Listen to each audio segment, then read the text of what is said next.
Saya selaku Direktur Pendidikan, saya menyampaikan secara singkat tantangan atau juga peran kontribusi Universitas Airlangga di dalam menciptakan, membentuk tentunya kesatria-kesatria Airlangga, sumber daya manusia yang memiliki karakter anti korupsi. Mohon izin saya menyampaikan share screen ini Pak Prof. Jojo, begitu ya. Jadi kami pasti punya tanggung jawab yang sangat besar bagaimana UNER sebagai institusi yang memiliki rekognisi internasional maupun juga global dan juga regional maupun nasional pasti memiliki komitmen yang sangat besar terhadap bagaimana pencegahan, pemberantasan korupsi dengan menciptakan sumber daya manusia yang unggul. Karena kita tahu bahwa korupsi adalah kejahatan yang luar biasa. Kejahatan yang harusnya tidak terjadi di dunia pendidikan tinggi. Karena kita paham dunia pendidikan tinggi itu adalah merupakan pencetak generasi muda yang tentunya memiliki kualifikasi, etika, moral, dan agama yang seharusnya tidak melakukan hal yang dalam hal ini adalah kejahatan yang luar biasa, yaitu adalah korupsi. Jadi ini adalah beberapa kasus yang tentunya kita bisa mendengar atau bisa melihat begitu secara ironi. Tentunya ada beberapa juga akademisi atau mungkin mahasiswa kita yang ternyata justru malah melakukan korupsi juga begitu, di samping seperti tadi disampaikan oleh Prof. Jojo ada beberapa profesi-profesi yang lain. Jadi yang kami sampaikan ini adalah tentunya bagaimana korupsi itu akan memberikan dampak yang luar biasa ke semua elemen.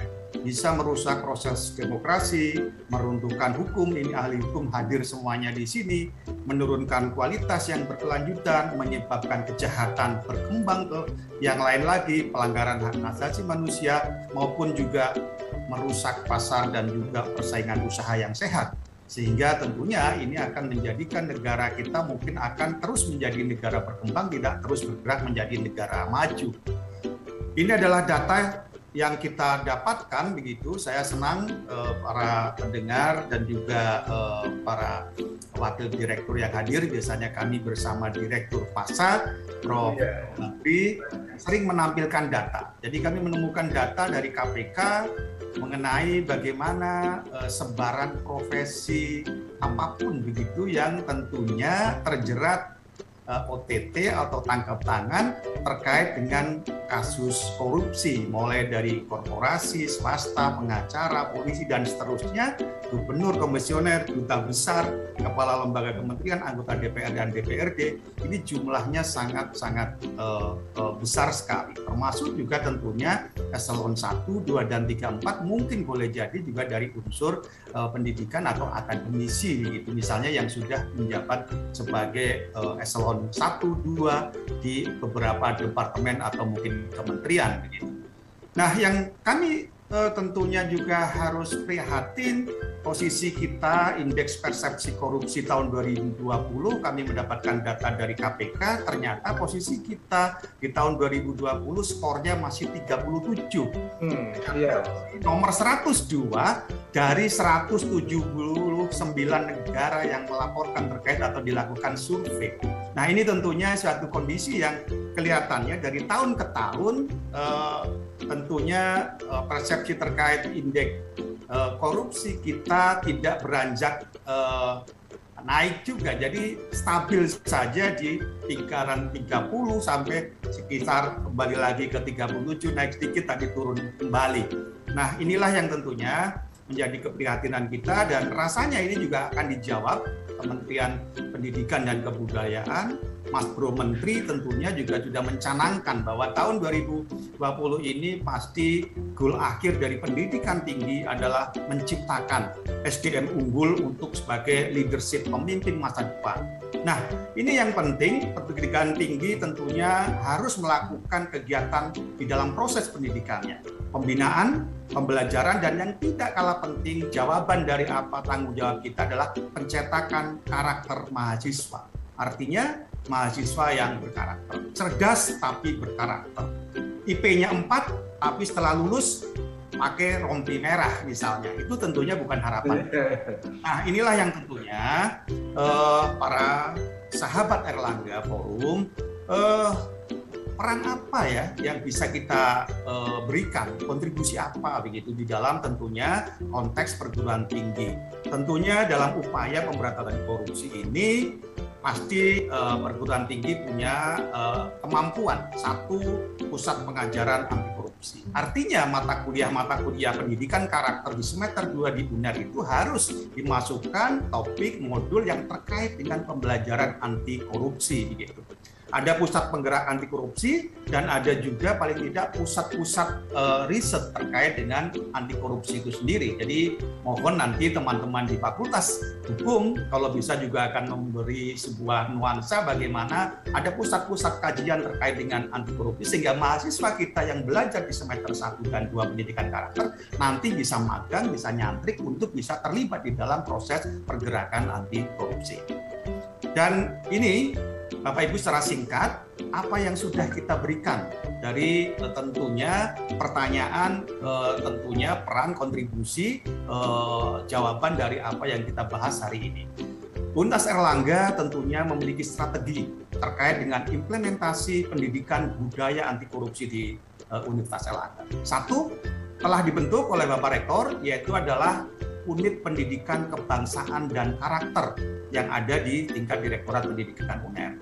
Dan yang kedua ini yang perlu kita laporkan, sampaikan bahwa UNER juga melakukan redesign kurikulum untuk menginsertkan seluruh prodi S1 di UNER, ya tentunya ada sekitar 42 prodi yang harus menginsertkan terkait dengan pendidikan karakter untuk mahasiswa semester 1 dan semester 2 begitu. Nah, inilah yang kita sebut dengan pembelajaran dasar bersama.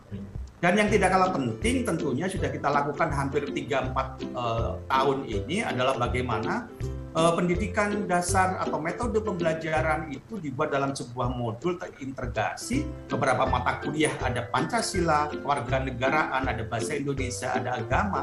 Dalam satu topik bahasan yang disisipkan di sana adalah terkait dengan bagaimana budaya anti korupsi itu disampaikan, dibahas, didiskusikan sehingga nanti ada upaya atau solusi yang ditampilkan, ditampilkan oleh mahasiswa-mahasiswa kita. Harapannya nanti akan menjadi sebuah karakter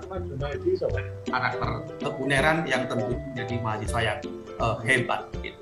Dan yang terakhir tentunya ini yang kita sebutkan bahwa pendidikan karakter di UNER yang dimasukkan dalam setiap dharma, baik itu pendidikan kebetulan rata-rata 10 juta. Pak Prawitra, suaranya masuk. Ini tadi kan 113 kan? Ini mungkin cara singkat bahwa implementasi dari admin ada yang masuk Prawitra. Ya, implementasi untuk pemberantasan korupsi di universitas itu tentunya harusnya kita bisa masukkan dalam kegiatan kurikuler, apakah itu mata kuliah tunggal ataukah sisipan.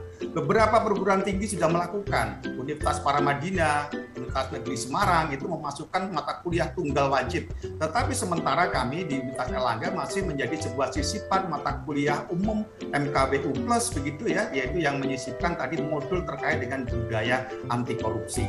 Nah, untuk ekstrakurikuler, mudah-mudahan nanti di kegiatan-kegiatan workshop, KKN tematik, seminar, event, dan pusat kajian, kita dorong mudah-mudahan teman-teman di Fakultas Hukum dan juga fakultas yang lain yang terkait, mudah-mudahan bisa membuat pusat-pusat kajian terkait dengan anti korupsi. Saya rasa itu, dan ini adalah merupakan skenario kami bagaimana pendidikan karakter ada di semester 1 dan 2, sehingga di dalam modul terintegrasi tematik itu di sana adalah ada Pancasila, bahasa Indonesia, agama, kewarganegaraan, itu ada modul terintegrasi terkait dengan subtopik budaya anti korupsi gitu.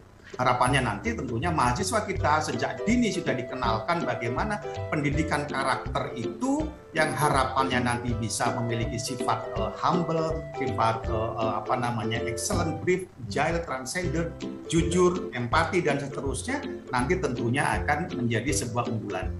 Ada Prof. Jojo begitu, guru matematika di Australia pernah menyampaikan, dia khawatir mahasiswanya atau muridnya itu bukan tidak bisa matematika, tapi khawatir nanti muridnya tidak bisa antri pada saat dia harus mengambil sesuatu bersama teman-temannya. Itu tidak mengkhawatirkan tidak bisa belajar matematika, tapi justru bagaimana anak-anak saya nanti itu punya soft skill yang jauh lebih baik dibandingkan matematikanya nilainya 100.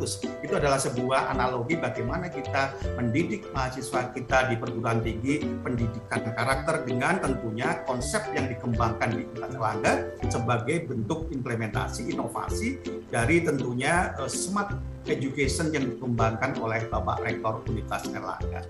Jadi saya rasa ini yang bisa kita sampaikan begitu. Jadi artinya bahwa pendidikan karakter itu adalah jawabannya untuk bagaimana SDM unggul anti korupsi itu bisa kita laksanakan. Pasti pertama diajarkan, nanti menjadi sebuah habit, kebiasaan, dilatih secara terus-menerus dalam semua proses pembelajaran kita sampai tentunya semester akhir, dan harapannya menjadi kebiasaan, menjadi karakter, dan akhirnya menjadi culture budaya anti korupsi.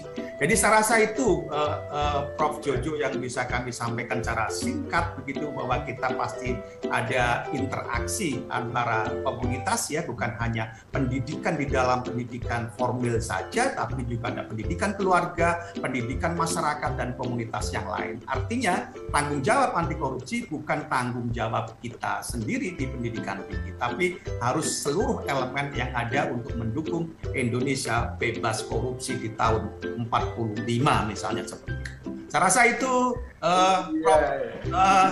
Jojo yang bisa kami sampaikan secara singkat, bahwa UNER punya komitmen yang sangat kuat bagaimana untuk mendidik mahasiswa kita menjadi mahasiswa yang berkarakter cerdas tapi berkarakter. Terima kasih. Wassalamualaikum warahmatullahi wabarakatuh.